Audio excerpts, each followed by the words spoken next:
This is Dolynny TV, ladies and gentlemen. Welcome back to another edition of Edmonton Oilers discussion here on the channel following the post game. Or this is the post game, or this is the game review, or something. I don't know. I'm about 40 minutes late for bed at this point, considering the way that Oilers game went against the Arizona Coyotes tonight. So, that said, let's take the next 10 minutes. I can be boring at best sometimes. I will be quite frank with that, but let's be serious. I can talk for 40 minutes about nothing, and there's no way I will be more boring than the game we just watched against the Arizona Coyotes. All right, that one was rough, but let's seriously count what we had going in. We had the St. Louis Blues, Calgary Flames, 3 games last week, high emotion, high intensity. We went 2-0-1, an 8-3 drubbing of the Flames. Like, it was just an incredible week last week. All right. Now, the emotional high, that's probably where you say, well, we were due for a letdown, this or that. Well, I'm sorry. I'm going to dismiss that and simply say we had 2 days off. There's no reason to be flat. There's no reason to be this. There's no reason to be that. Other than every team has those games. Now, conveniently, what we do have to get to is the Coyotes, the lone team in the Pacific Division race to go out there and win tonight. That's the key. That's the key, right? Think the teams in the Pacific Division race. The Vancouver Canucks lost. I guess Arizona did too. The Edmonton Oilers lost. Vegas lost. Calgary just lost against the San Jose Sharks, I believe, or are losing. Hold on, let me go check that scoreboard and get you a final. They're losing 3-1 with 16 seconds to go, so they've lost tonight. And of course, the Arizona Coyotes won. So that's as tight as it gets right now. First through fifth is now 60 to 65. That's pretty tight, but the Oilers still leading that pack, or secondarily leading that pack at 62 points. Yes, a missed opportunity. Can't do it against bad teams, this, that, and the other thing. But ladies and gentlemen, let me tell you something about the Arizona Coyotes, shall I? The Arizona Coyotes this season have given up a total of 148 goals in 54 games. 54 games, all right? 148 goals in 54 games. That's 2.74 goals per game against. That's pretty darn good in today's NHL, might I add. The Edmonton Oilers have given up 14 more goals in 52 games. So think about this. 162 divided by 52. That's 3.11. So talk about it. Yeah, you know what? We come on an emotional high, but the days off might have lulled us to sleep. No, you know what happened? The Arizona Coyotes Arizona Coyote'd us to death. Straight up. And it's not that they did this right. It's not that they did that right. They just played Arizona Coyote, boring. Good night. Why'd you come to the rink? You should have just stayed home, sat on the couch, and ate some chicken wings for free. Because there's no point in being there as an Oilers fan. And quite honestly, almost no point in being there as an Arizona Coyotes fan either. You watched 3 goals go in, sure. One's an empty netter. One's a deflection off of the back of Clefbaum's knee. And the second one, the one in between those two, fair enough. That's a good goal. Great setup by Hall. All's good. All's dandy. Right on. Arizona Coyotes. But tell me. Tell me. Sit here. I'm going to propose this question. What's the best chance the Oilers had tonight? If I give you 10 seconds to respond, right? 10 seconds. I want you to think for 10 seconds, what's the best chance the Oilers had to score tonight? I had to sit there and ask that question for the length of 15 seconds to remember the fact that Leon Draisaitl put it between the legs and Antti Raanta made a blocker save. That's what kind of game tonight was. Now, this by no means, oh my goodness, the Oilers are done.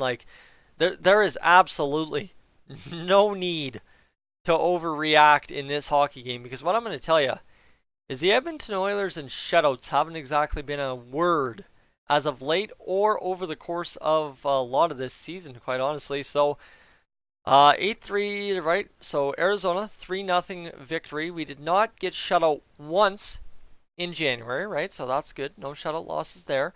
And in December, the Oilers did not get shut out once. We scored the 1 goal against the Calgary Flames and the 1 goal against the Toronto Maple Leafs. So no shutouts in the past 2 months.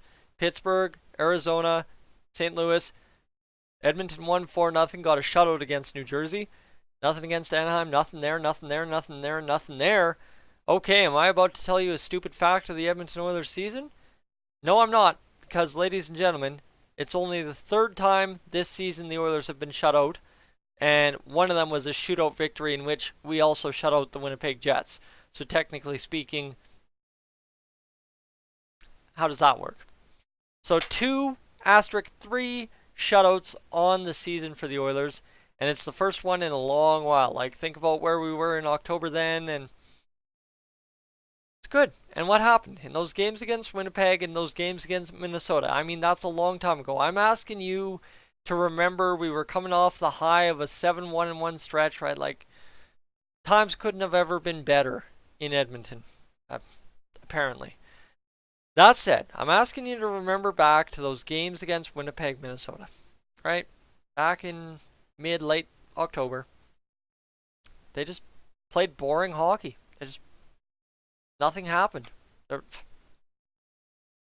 was almost a waste to watch, but still you draw some things out of it, right? You look at how Dave Tippett went in there and changed up, shuffled up the lines tonight. That's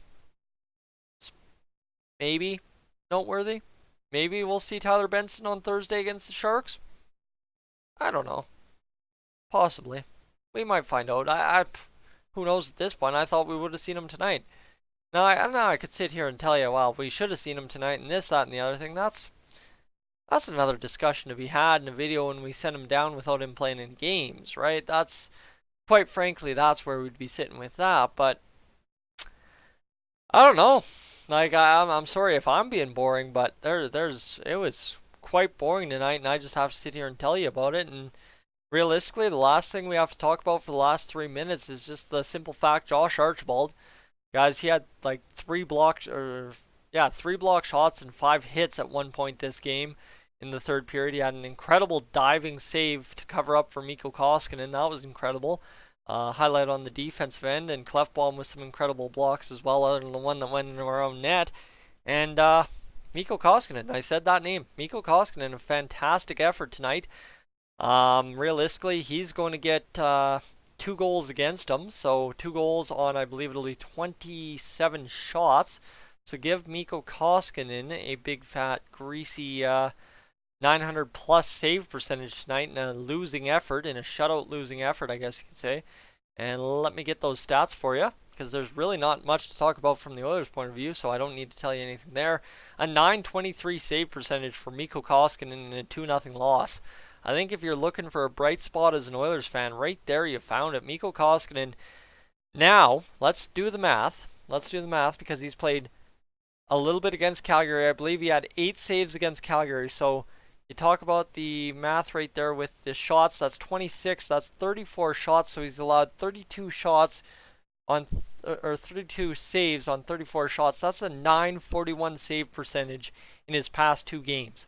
Now, at the start of the season, I talked about a bold prediction, right? We had seen a shaky little bit out of Mikko Koskinen in the preseason, but I talked about a bold prediction. Mikko Koskinen was going to have a 9-10 save percentage or higher. Like, he was going to have figured it out this season and be pretty good. Well, tonight, against Calgary, combining for a big, greasy 941 save percentage, again, just kind of proving that he's figured it out. He had a larceny glove save. He shaded off the post too much, but man, that glove, perfect right there. Snatched it out of midair. Taylor Hall robbed. Trust me, that would have been a much different game if Taylor Hall would have scored that goal. And I mean, who knows, right? If Taylor Hall scores, does that get Connor McDavid, Leon Draisaitl going? But again, turnovers may be a factor again tonight. Let's just get that right. I'll get you the stats summary here. That's what we normally go on. 30-27 the shots for the Oilers. 24-17 the hits for the Oilers. 27-21 the face-offs for the Oilers. You know, I always sketch out when the Oilers win more face-offs. That's traditionally been a losing streak.